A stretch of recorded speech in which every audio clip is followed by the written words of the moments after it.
My phone buzzed at exactly 3:47 a.m., jolting me from a dead sleep. I ignored it at first. Nothing good ever comes from middle-of-the-night calls. But when it buzzed again with a voicemail notification, something in my gut told me I needed to listen. My name is Saren, and that voicemail would drag me back into a past I'd spent years trying to escape. "Saren, honey, please." My mother's voice cracked through the speaker, a tremor I'd never heard before. "Everything's falling apart. I need you. Please call me back." A pause, then softer. "I know I don't deserve it, but..." The message cut off. I sat up in bed, my heart pounding. Adrian stirred beside me, his hand finding mine in the darkness. "Everything okay?" "It's my mother," I said, the words feeling strange in my mouth. We hadn't spoken in almost 2 years. Not since that disaster of a Christmas dinner when she'd announced she was disappointed in my choice to become an architect instead of joining Calvin's business empire. "What does she want?" Adrian's voice held a protective edge. He'd seen enough of my family's drama to be wary. "She says everything's falling apart." I played the message again, studying the unfamiliar vulnerability in her voice. My mother, Elara McAllister Hargrove, didn't do vulnerable. She did perfectly coiffed hair, designer suits, and thinly veiled criticism. "You don't owe her anything," Adrian reminded me, sitting up to wrap an arm around my shoulders. He was right. I'd made my peace with our fractured relationship years ago, built my own life, my own success. But something in her voice tugged at a part of me I thought I'd buried. That little girl who'd spent years trying to earn her mother's love while watching it being freely given to my half-sister. "Lyra." My phone lit up again, a text this time. "Lyra. Mom's having a complete meltdown. She's been crying for hours. I don't know what to do." "Jesus," I muttered. Lyra reaching out was even more surprising than my mother's call. The golden child asking the black sheep for help? Something was seriously wrong. I got up and walked to the window of our apartment, looking out over the city lights. Behind me, Adrian waited patiently, knowing me well enough to let me process. "I should probably check on them," I said finally. "Are you sure? Remember what happened last time?" "Last time?" "When I'd tried to help with their financial troubles, only to discover they'd used my credit to secure a loan for Lyra's emergency. The emergency being a spontaneous trip to Paris. This feels different," I said, though I wasn't entirely sure why. "Mom doesn't break down. Ever. Even when Dad left, she just got colder." Another text from Lyra. "Calvin's gone. Bank account's frozen. Please help." Well, that explained some things. Calvin Hargrove, my stepfather, the pillar of the business community, had finally shown his true colors. I'd seen the news articles hinting at financial troubles in his company, but Mother had dismissed them as jealous competitors spreading lies. "I have to go," I said, already pulling clothes from the closet. "Just to check. I'll be back in a few hours." Adrian got up and hugged me from behind. "Want me to come with you?" I shook my head. "I need to do this alone. Besides, you have that interview in the morning." As I gathered my things, another text came through. This one from my father, Ronan. "Just heard about Calvin. Be careful, sweetheart. Some people only reach out when they need something." Dad's warning settled like a weight in my stomach. He was right. Mother had a talent for manipulation. But as I grabbed my keys and headed for the door, I couldn't shake the feeling that this time was different. Maybe it was the crack in her voice, or Lyra's unexpected plea for help, or just morbid curiosity about Calvin's disappearance. Whatever waited for me at that house, I knew one thing for certain. This wasn't going to be a simple family reunion. The grand colonial house looked different in the pre-dawn darkness. The perfectly manicured lawn I remembered was overgrown, and several windows were dark where warm lights used to shine. As I pulled into the circular driveway, I noticed Mother's Mercedes was gone, replaced by Lyra's more modest Volkswagen. Something was definitely wrong. I hadn't even reached the front door when it swung open. Lyra stood there in wrinkled pajamas, her usually perfect hair a mess. "Thank God you're here," she said, pulling me inside. "Mom's been." She gestured vaguely upstairs. The foyer was a mess of scattered papers and open boxes. A crystal vase lay shattered near the stairs, water staining the expensive carpet. Mother would never have allowed this kind of chaos before. "Where is she?" I asked, stepping over a pile of what looked like financial documents. "Study." Lyra's voice dropped to a whisper. "She's been in there for hours, going through everything. I think she's looking for something specific, but she won't tell me what." I headed toward the study, my footsteps echoing in the unusually quiet house. "And Calvin?" "Gone. 3 days ago. He took some files from his office, emptied their joint accounts, and disappeared. Lyra wrapped her arms around herself. Mom didn't even notice at first. She was too busy planning this charity gala thing. Then the credit cards started getting declined. The study door was ajar, spilling yellow light into the hallway. I pushed it open to find Mother sitting at Calvin's massive desk, surrounded by mountains of paperwork. Her designer outfit was wrinkled, her makeup smeared. She looked up, and for a moment, I saw genuine relief in her eyes. "Saren." She straightened, trying to summon her usual commanding presence. "Thank you for coming. I need your expertise with these documents." "No hello. No how are you." Just straight to what she needed from me. Some things never changed. "What happened?" I asked, remaining in the doorway. "Calvin has made some unfortunate decisions." She shuffled papers around, avoiding my eyes. "But we can fix this. You're good with contracts, aren't you? Working on all those building projects." "I'm an architect, Mother. Not a lawyer. But you must know something about." "What did he do?" She flinched at my direct tone. "Nothing that can't be managed with the right approach. If we just..." "Mother." I stepped closer, seeing the papers more clearly now. Bank statements, legal notices, and something that looked suspiciously like a federal investigation document. "What did Calvin do?" She slumped slightly, her carefully maintained facade cracking. "He's been moving money around, playing with investments that weren't entirely legitimate. The authorities are asking questions." "Jesus Christ." I ran a hand through my hair. "And you knew nothing about this?" "Of course not." She snapped, then immediately softened her tone. "Saren, darling, I need your help. You've always been the practical one. Like your father." The comparison to Dad felt like a slap. She'd spent years criticizing his simple lifestyle, and now she was trying to use it as a compliment? Lyra appeared beside me, holding 3 cups of coffee. "I found some papers in Calvin's personal safe," she said quietly.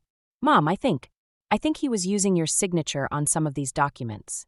Mother's face went pale. "That's impossible." "He wouldn't." "He did." Lyra's voice was stronger now. "And I think he was using mine too.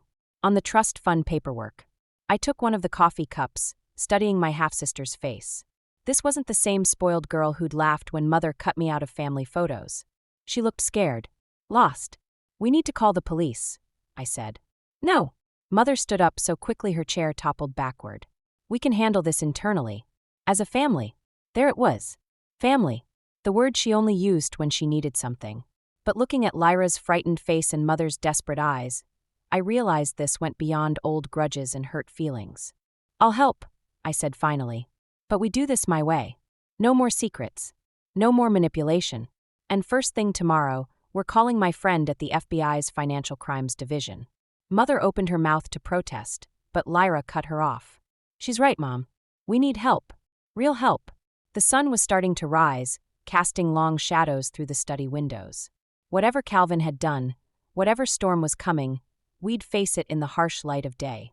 Whether Mother liked it or not, the FBI agent's office felt too small for the weight of what she was telling us. I sat between Mother and Lyra, watching their faces as Agent Chun laid out the extent of Calvin's fraud. "These signatures," Agent Chun said, spreading documents across her desk, "appear on multiple fraudulent investment accounts. Mrs. Hargrove, your name is on most of them, but we've also found Miss Hargrove's signature on several key documents." Mother's perfectly manicured nails dug into her armrest. "This is absurd. I never signed." "That's what concerns us," Agent Chin interrupted. "The signatures are forgeries. Very good ones." I leaned forward, something catching my eye on one of the bank statements. A series of regular transfers from an account I recognized, Dad's alimony payments to Mother. But the amounts were wrong. Much higher than what the divorce settlement required. "What's this account?" I asked, pointing to the statement. Agent Chun checked her notes. "That appears to be a holding account.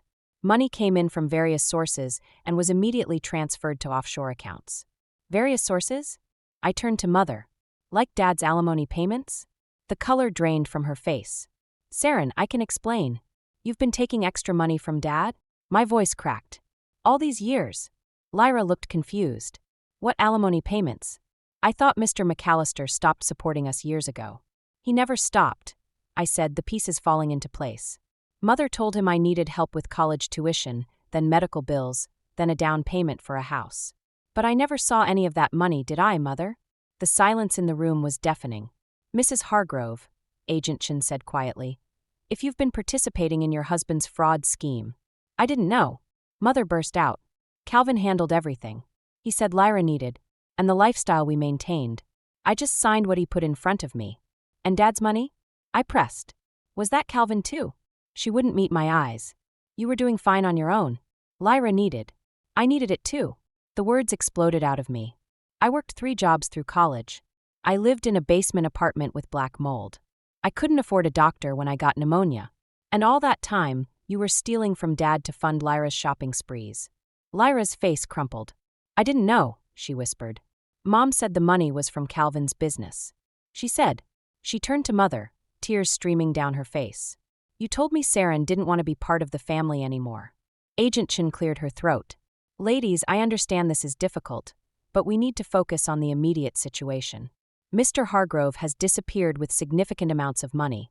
We believe he's attempting to leave the country. Let him, I said, standing up. I'm more interested in the fraud that's been happening right here. Mother reached for my hand.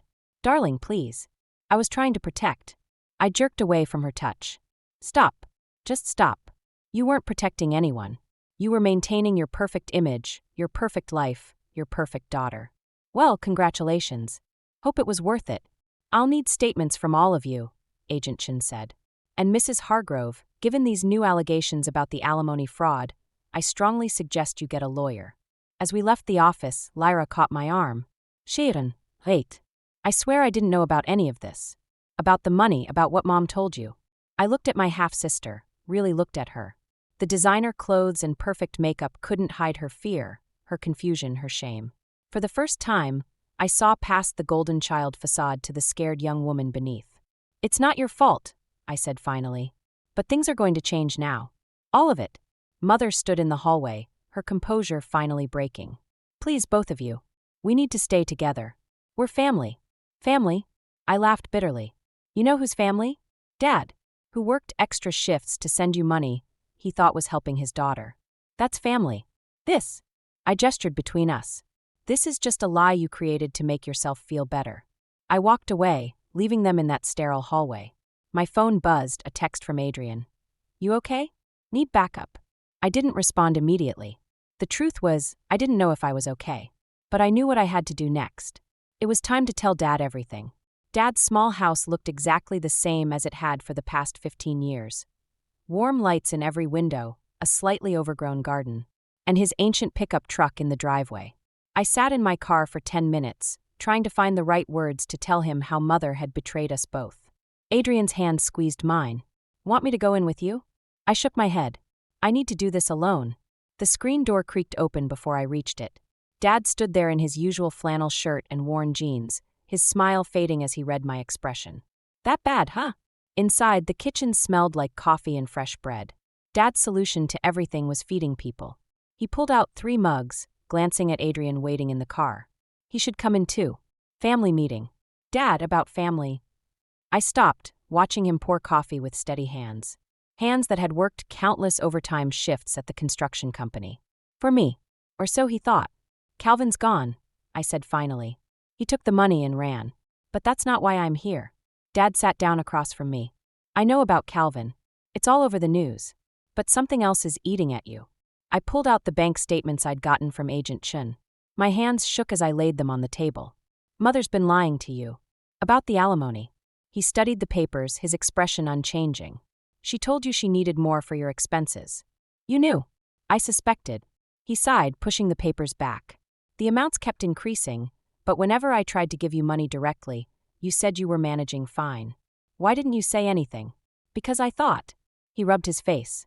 I thought maybe you were too proud to take help directly from me. That going through your mother made it easier somehow. The truth hit me like a physical blow. You let her take advantage of you because you thought that's what I wanted. I let her take advantage because I failed you once before when I left. His voice was quiet. I wasn't going to fail you again. A knock at the door interrupted us. Adrian poked his head in. Sorry, but Lyra's here. She followed us. My half-sister stood on the porch, looking small and lost without her usual designer armor. I had to come, she said. I need to make this right. Dad invited her in without hesitation, pulling out another mug.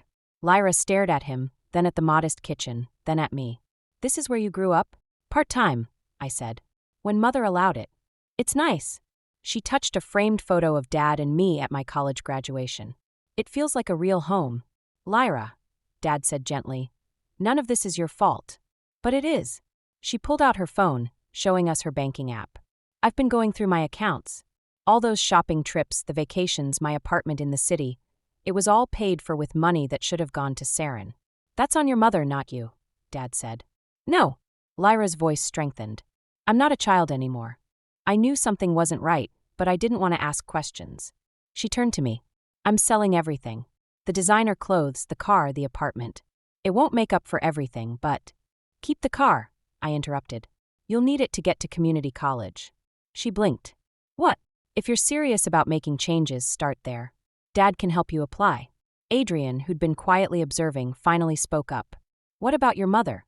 The FBI will want to question her again. Let them, I said. She made her choices. Dad reached across the table, taking my hand. Sometimes the hardest part of loving someone is letting them face the consequences of their actions. I looked around the kitchen, at my supportive father, my encouraging fiancé, and my half-sister finally seeing clearly for the first time. This was what family should feel like. My phone buzzed. Mother's name flashed on the screen, along with a text. Please don't do this. I can explain everything. I turned the phone face down without responding. Some explanations came too late. The pounding on my apartment door started at midnight. I was reviewing construction plans when Adrian muted the TV, his expression tense. We both knew who it was before I opened the door. Mother stood there, mascara streaked down her face, Calvin lurking behind her like a shadow. We need to stay here tonight, she announced, pushing past me with a designer suitcase. The FBI froze our accounts. They're watching the house. I blocked Calvin from entering. You're not welcome here. Saren. Mother's voice took on that familiar manipulative tone. We're family. You can't turn us away. Family? I laughed. Is that what we are now? Because last week I was just the disappointment who abandoned you for a common career. Calvin stepped forward, his usual cold demeanor cracking. Listen, if you'd just let me explain the situation. The situation? Adrian appeared beside me, phone in hand. You mean the fraud? The stolen money? The forged signatures? You don't understand, Mother interrupted. Everything I did was for this family. To maintain our position. Your position, I corrected. Your lies. Your theft. I made mistakes, she admitted, tears welling up. But surely you can't want to see your mother in prison? The word hit me like a slap. Mother. When had she ever been that? When I was sick with pneumonia and she refused to help because it might affect Lyra's spring break plans. When she told Dad I needed money for medical bills while spending it on designer clothes. My phone buzzed, a text from Lyra. Mom's not at the house. Are you okay? Did Lyra know you were coming here? I asked. Mother's hesitation told me everything. She's confused right now. Being influenced by your father. You mean she's finally seeing the truth? I stepped back, creating more distance between us. Does she know Calvin's back? I found him, Mother said proudly. In Montreal. He came back because I convinced him we could fix this together. Adrian moved closer to the phone. I'm calling the FBI. Wait. Calvin raised his hands. We have a plan. A way to make this right. But we need somewhere to stay while we sort things out. Just a few days. I looked at them. Really looked at them. Mother in her expensive clothes, now wrinkled from travel. Calvin with his practiced businessman's smile that never reached his eyes. They were running. Had probably been running since Montreal. And they wanted to drag me down with them. No, I said quietly. What? Mother stepped toward me. I said no. I'm not hiding you. I'm not lying for you. I'm not helping you escape the consequences of your actions. After everything I've done for you. Everything you've done to me, I corrected. And to Dad. And even to Lyra, though you can't see it. You ungrateful. Calvin started, but Mother cut him off. If you don't help us, she said, her voice turning cold, I'll tell the FBI you knew about the fraud. That you helped us hide money. Adrian's hand tightened on my shoulder. That's extortion. That's family, Mother replied. I felt something inside me break, and then reform stronger. No, Mother. That's your version of family. Here's mine. I pulled out my phone and dialed Agent Chen's number, maintaining eye contact with Mother as it rang. You wouldn't, she whispered. Agent Chen? This is Saren McAllister. Calvin Hargrove is at my apartment right now. Yes, with my mother. Mother lunged for the phone, but Adrian stepped between us. Calvin turned to run, but the elevator was already coming up, carrying Lyra and 2 FBI agents. "I'm sorry," Lyra said as they led Mother and Calvin away in handcuffs. "I tracked Mom's phone when she left the house. I couldn't let her drag you into this too." I hugged my half-sister, feeling her shake. "You did the right thing." "Did we?" she asked softly. I watched Mother looking back at us as the agents led her away, her expression a mix of betrayal and disbelief. For the first time, I felt no guilt, no doubt, no lingering need for her approval. "Yes," I said. "We did." The courthouse hallway felt endless as I walked toward the hearing room. Mother's preliminary trial was today, and I was the key witness. Adrian squeezed my hand before letting go. He couldn't come in with me. "Remember," Agent Chin said quietly, "just tell the truth." The truth. If only it were that simple. Inside, Mother sat beside her lawyer, wearing a conservative navy suit that probably cost more than my monthly rent. She'd lost weight in the month since her arrest, her cheekbones sharper than ever. When she saw me, her eyes filled with tears. I looked away, finding Lyra in the gallery. She gave me a slight nod, her face pale but determined. We'd both been subpoenaed to testify about the fraud, the forged signatures, the years of financial manipulation. "Please state your name for the record," the prosecutor began. "Saren McAllister." "And your relationship to the defendant?" I hesitated, meeting Mother's gaze. "She's my mother." The questions came rapidly after that. "Yes, I knew about the alimony payments." "No, I never received the money." "Yes, I struggled financially through college." "No, I didn't know about the fraud until recently." Then Mother's lawyer stood up. "Miss McAllister, isn't it true that you benefited from your mother's financial support during your childhood?" "Objection," the prosecutor called. "Relevance goes to establishing the family dynamic, Your Honor." "I'll allow it." I gripped the witness stand. "My father supported me. Mother spent his money on Lyra. But you lived in their house, correct? Attended private school? Enjoyed a privileged lifestyle. Until she kicked me out at 17. Mother flinched. Her lawyer pressed on. "And why were you asked to leave?" "Objection." The prosecutor stood. "Outside the scope. Your Honor, the defense is establishing a pattern of family conflict that led to misunderstandings about financial arrangements. I'll allow it, but tread carefully." The lawyer turned back to me. "Why did you leave home, Miss McAllister?" I felt the old shame rising. "Because I refused to lie to federal investigators about Calvin's business practices." A murmur went through the courtroom. Mother's face went white. "So you were aware of potential illegal activities as far back as 13 years ago?" I was 17 and scared. Mother told me it was just a misunderstanding, that Calvin needed me to sign some papers. "But you knew something was wrong, didn't you? Yet you never reported it. Never warned your sister Lyra. Never told your father his money was being misused." "Why?" I saw where this was going. They were going to paint me as complicit, as someone who only spoke up when it benefited me. "I was a child," I said, my voice shaking. "She was my mother. I trusted her. And now that trust is gone?" He smiled slightly. "Or is this revenge for years of perceived slights?" "Objection. Withdrawn." He turned back to his notes. "One final question. If you were so concerned about your father's money being misused, why didn't you tell him years ago?" The truth hit me like a physical blow. I could have told Dad, could have stopped this years ago, but I'd stayed silent, hoping somehow Mother would change, would finally see me as worthy of her love. "Because I was weak," I whispered. "I'm sorry, could you speak up?" "Because I was weak." The words echoed through the courtroom. Because every time I tried to stand up to her, she reminded me I was nothing without her. Because she made me believe I deserved less than Lyra. Because I stopped, realizing I was crying. No further questions. As I stepped down, Mother caught my arm. "I did it all for you," she whispered. "To make you stronger." I jerked away, nearly running from the courtroom. In the hallway, Adrian caught me as my legs gave out. "She's going to get away with it," I gasped. "They're going to blame me, and she's going to get away with everything." Lyra appeared, her face set. "No, she won't. Because it's my turn to testify next. And I have proof of everything." But as the bailiff called Lyra's name, Mother's lawyer stood up with a new motion. Whatever he said made the judge frown and call for a recess. Something was wrong. Something was very wrong. The judge's chambers felt suffocating. Mother sat across from me, her lawyer hovering nearby, while Agent Chin stood by the door. Lyra's evidence, a hidden recording of Calvin admitting to the fraud, had been thrown out on a technicality. Now Mother's lawyer was pushing for a deal. "Full immunity," he said smoothly, "in exchange for information about larger financial crimes within Calvin's organization. And my clients walk away clean, Mother added, her voice soft but triumphant. All charges dropped. I stared at her perfectly manicured hands, folded neatly on the table.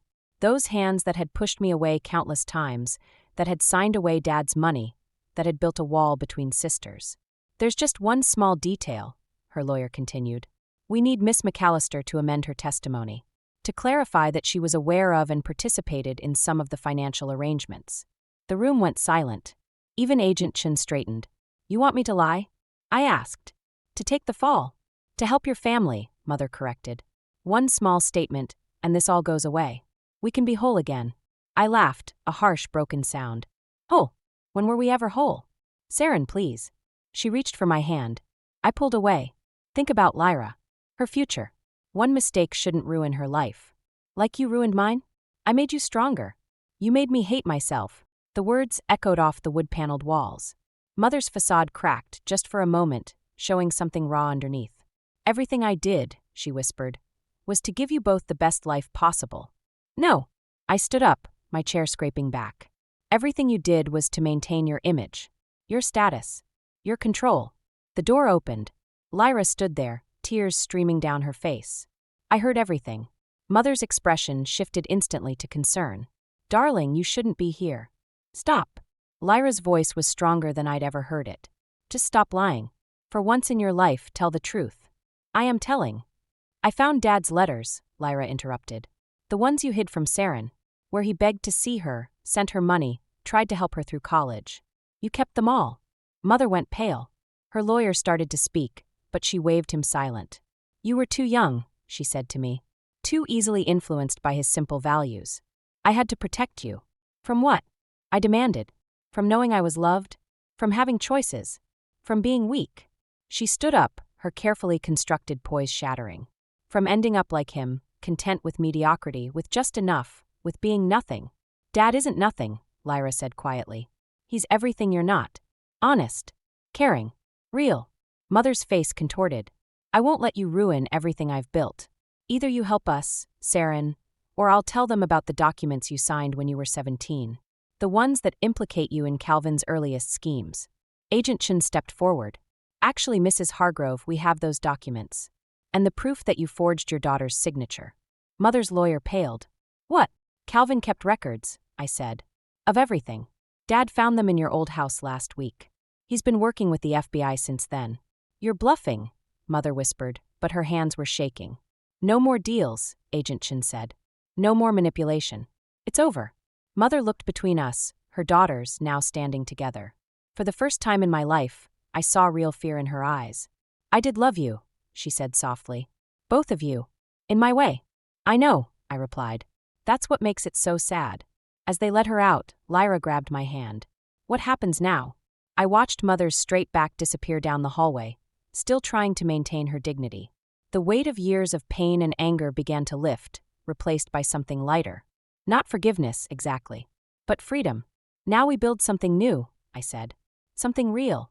Through the window, I could see Dad waiting in the courthouse garden. Simple. Honest. Real. Everything I wanted to be. Everything I finally could be. 6 months later, I stood in Dad's backyard, watching Lyra arrange flowers on the reception tables. My wedding was tomorrow, and somehow everything felt different than I'd imagined. Better, mostly. Stranger, sometimes. The prosecutor called, Adrian said, joining me with 2 cups of coffee. Your mother's sentencing is next week. I nodded, watching Lyra laugh with Dad as he helped her with a particularly stubborn centerpiece. She'd moved in with him 3 months ago, started community college, got a part-time job at a local cafe. The transformation was remarkable. Are you going? Adrian asked quietly. I don't know. I sipped my coffee, remembering the letter Mother had sent last month. Not asking for anything for once. Just acknowledging everything. The pain she'd caused, the choices she'd made, the damage she'd done. It felt real, finally. But maybe that was just another manipulation. Whatever you decide, Adrian said. I'm with you. The screen door creaked, and Dad emerged with a stack of old photo albums. Look what I found in the attic. We gathered around the patio table, flipping through pages of forgotten memories. There I was at 10, gangly and serious, building elaborate structures with Dad's wooden blocks. Another showed Lyra and me at her 5th birthday party, before the divide between us grew too wide. I remember this. Lyra said softly, touching a photo of all of us at the beach. It was right before. Everything changed. Before Calvin. Before Mother's obsession with status consumed her. Before money and appearances became more important than love. You were both such happy kids, Dad said, his voice thick with emotion. I should have fought harder. No. I squeezed his hand. You fought exactly right. You stayed constant. Reliable. Real. The afternoon light turned golden, casting long shadows across the yard. Tomorrow, this space would be filled with guests, friends, colleagues, chosen family. Mother's absence would be noticed, commented on, but not mourned.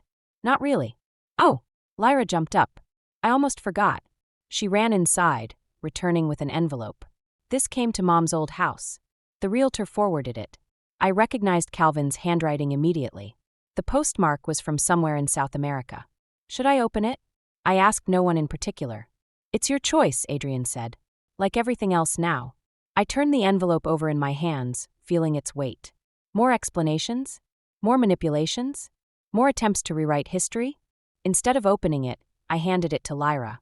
You decide. Whatever's in there affects you too. She studied it for a moment, then walked to Dad's old charcoal grill. Without hesitation, she dropped the envelope onto the cooling embers. We watched it curl and blacken, taking its secrets with it. Some answers, she said, aren't worth the price they cost. Dad started gathering the photo albums. Speaking of cost, I have something for you both. He disappeared inside, returning with 2 envelopes. I've been saving. For both my daughters. Lyra's eyes filled with tears at the word daughters. Inside each envelope was a check, modest by Mother's standards, but representing years of careful saving. Dad, no. I started, but he held up his hand. Let me do this. Not to make up for the past, but to invest in your futures. Both of you. As the sun set, we sat in comfortable silence, surrounded by wedding preparations and old photographs. The burned letters' ashes scattered on the wind. My phone buzzed, a text from Agent Chin. Your mother asked about the wedding. Said to tell you she understands. I didn't respond. Some wounds heal clean, others leave scars, and some just need to be left alone to find their own way of mending.